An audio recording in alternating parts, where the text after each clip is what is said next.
Hello, Dr. M.N. Jha, Professor Management, Sant Haridas College of Higher Education, Delhi. Today, I will discuss further part of the Indian Contract Act 1872.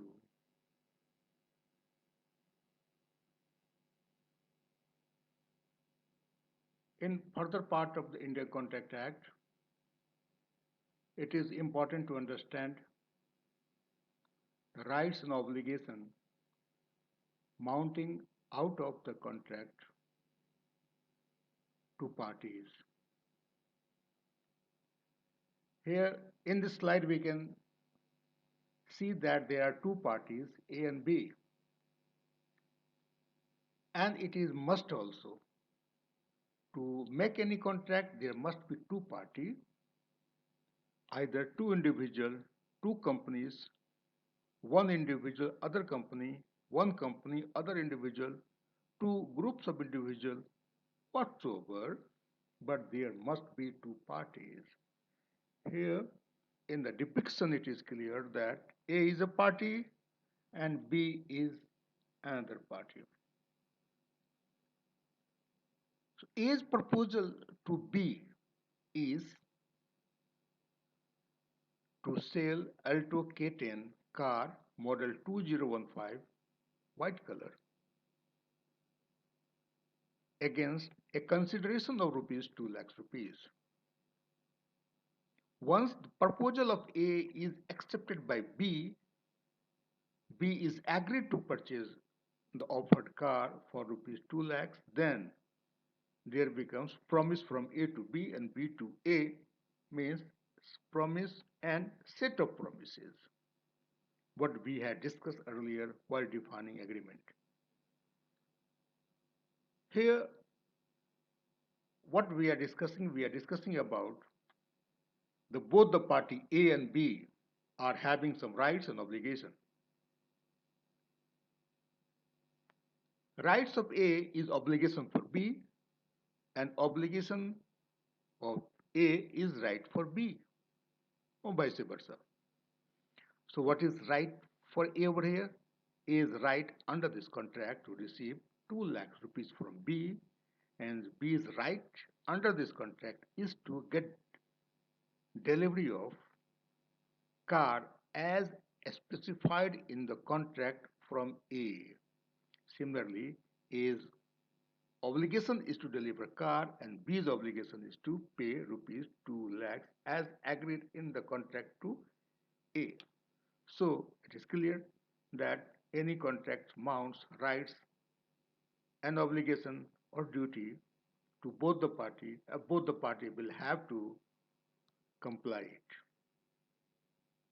So detailing further about the contract, we can say that it is a contract which can be enforced by either of the parties to the contract. If A's right is not covered under this contract by B, A can drag B into the court. Similarly, if B's right is not honored by A, then B can drag A into the court. So either of the party is required to be in force as per the terms and conditions and the rules formulated under this contract.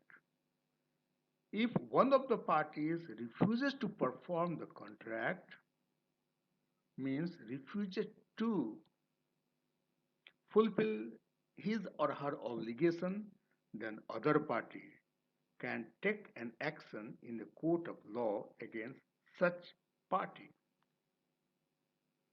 So law of contract introduces definiteness in business transaction. If commitment is not fulfilled, then business transaction cannot stay as definite. It can be switched over. It can be changed. Today one commits, tomorrow one can deny. Had there not In law of contract, there would have not honor for any business commitment. So it works as the binding force amongst business transactions. So is the importance of any contract law. This contract does lay down a number of rights and duties or obligations which the law will enforce. Both the parties under the contract, here A and B, unanimously agree on formulating rights and obligations which the law will enforce. So it depends upon the parties under the limit of the constitution of the country, under the limit of the law of nature, need to formulate lot many rules, need to lay down lot many rights and obligations which they will have to abide with in course of discharging the contract. Otherwise, aggrieved party who is severely affected by other can drag other party into the court for its enforcement. It consists rather of a number of limiting principles, means both the party cannot go out of the track and out of the limit, and that limit is defined by the laying down rights and duties and obligation by both the party at the time of signing contract. It is subject to which the party may create rights and duties or obligation for themselves. Now we will test some of the statement. The statement is law of contract is not the whole law of agreements nor the whole law of obligation. Is it? Let us see. Well, there are two circles. One is yellow, other is blue. Yellow is whole lot of agreements in one's life, and blue is whole lots of obligation. As we discussed earlier that there are many types of agreements, social, domestic, or of legal nature. So only those agreements which mounts legality or which can enforce it in the court can mount contract. So here we see that all the agreements are not forming contract. Only those that shaded gray part, only those agreements which are enforceable in the law, in the eyes of law, in the court, can mount contract. Similarly, there are a lot many obligations in one's life.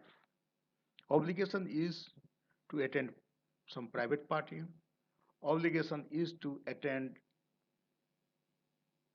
some of the family members' functions. Obligation is to arrange treatment for grandmother. Obligation is to pay money at the time of purchasing milk. Obligation is to deliver car at the time of selling car to other party. There are a lot many obligations. Obligation is to obey traffic rule. Obligation is to pay tax if income is higher than a limit. Obligation is to extend respect to tricolor, constitution, national emblem, and so many obligations. But all obligations are not mounting out of agreement. Means all obligations are not coming and enforcing out of some or other contract. So neither the law of contract is whole law of agreement nor the whole law of obligation. So, it is the law of those agreements which create obligation and law of those obligations which have their source in agreement. Second statement, all agreements are not contract but all contracts are agreement. Again, we take two circles. One is the bigger, that is agreement, other is contract, that is there within. As we already discussed that agreement is the bigger ambit. We have lot many types, lot many agreements in our life, but all agreements are not enforceable in the eyes of laws. So only those agreements which can be enforced can mount contract. So contract is the subset of agreement. So rightly says all agreements are not contract, but all contracts are agreements.